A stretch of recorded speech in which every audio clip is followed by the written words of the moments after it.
Sana nagtarong, malihog. Masayang ang inyong pagkakitiri. Welcome back mga kaupong, mga kaigan.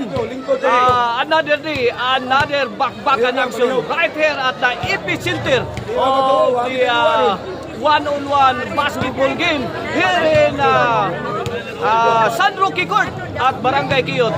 It's Rosano versus Bubuli of Toledo. Rosano of Basak San Nicolas. That is the highly anticipated matchup mga igan ha. Watch out mga igan. Hawan ta, hawan. Makita na to. Mauna atong crowd ron dire ha. Nag-anticipate sa atong duwa ron. Hapon na.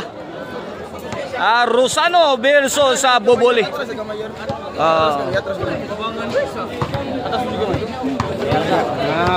Bubuli of Toledo versus Rosano of Basak San Nicolas. Ano ato ang kuan ha? Mauna atong crowd on dire. Di adire atong amigo nga si Marvin Lastimosa og si di adire Totot to. Totot si Davin Sawyer. Ike Totot. Og atong mga organizer dire, sila si Coach Bob, sila si Nicole Olimba, og sila si Lloyd Caballes. Na, inuban na nila ni Victor Murillo. Sus, bangga ang duot sa atong crowd eh. Pinaksitay ni ron sakto ha.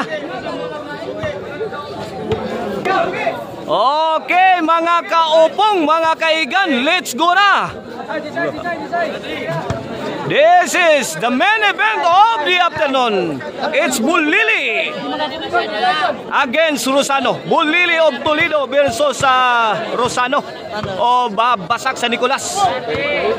This is the highly anticipated matchup mga igan ha. Ato ang one-on-one basketball game challenge. Ito na mga kaupong, mga kaigan. Bakbakang main event. Bubuli of Toledo versus Rosano of Basak San Nicolas.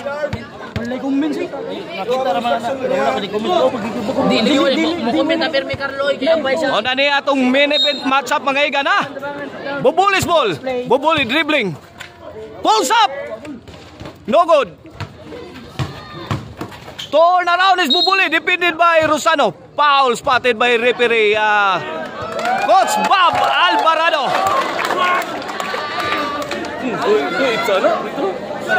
Duha.